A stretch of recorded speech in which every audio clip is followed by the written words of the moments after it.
Daniel was 28 years old, and every night he pushed his mop down the empty, silent hallways of downtown office buildings. While others slept in warm beds, he scrubbed floors under flickering fluorescent lights.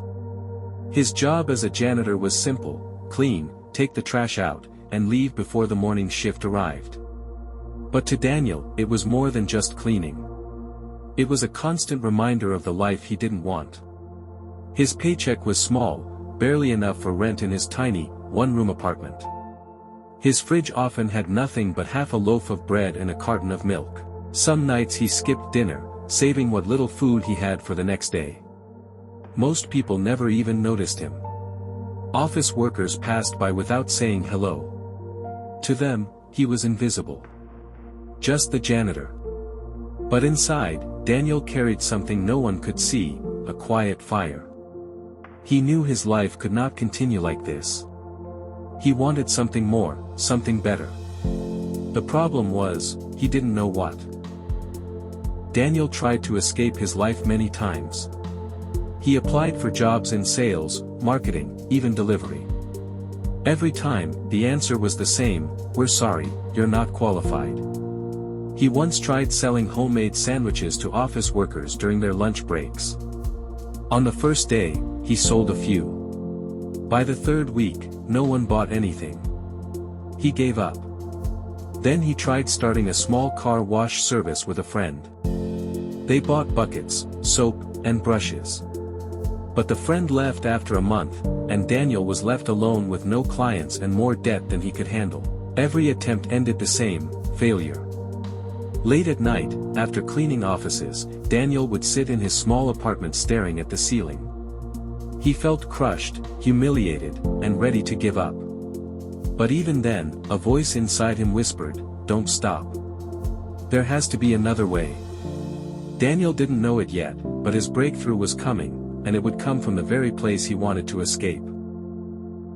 One night, Daniel was emptying trash bins in one of the offices. He noticed something unusual: piles of paper stacked inside the trash.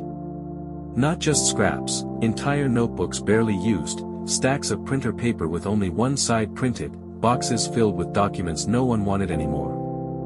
Night after night, he began to notice the same thing in every building: offices threw away mountains of paper. Perfectly usable paper.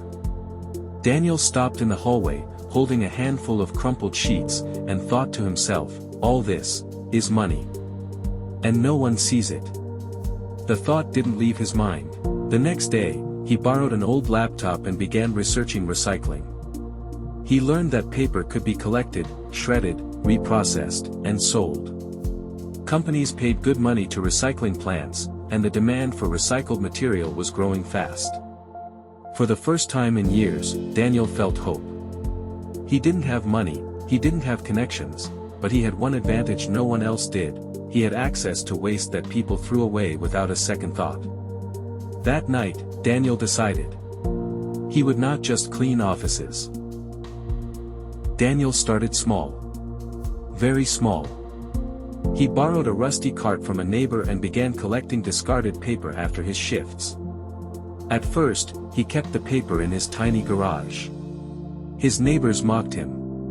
Some said, "Why are you hoarding trash?" Others laughed, "A janitor playing businessman. Cute." But Daniel ignored them. Every weekend, he loaded his cart with stacks of paper and carried them to a small recycling facility outside the city. The pay was small, but it was more than his janitor's salary. For the first time, Daniel felt like he was building something real.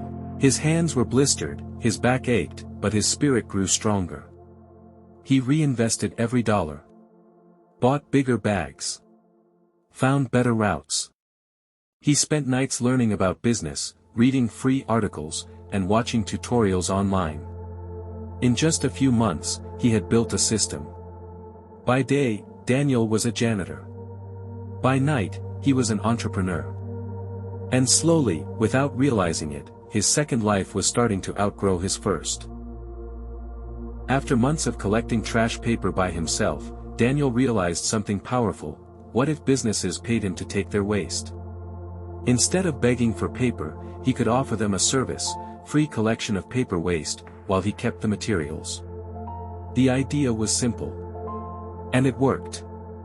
He printed flyers on his old laptop, walked door to door, and pitched his service to local companies. At first, only one small office agreed.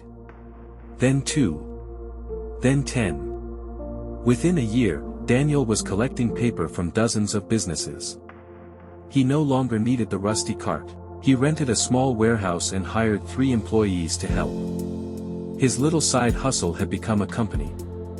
Daniel registered a business name, created a simple logo, and began calling himself not a janitor, but the founder of a recycling company.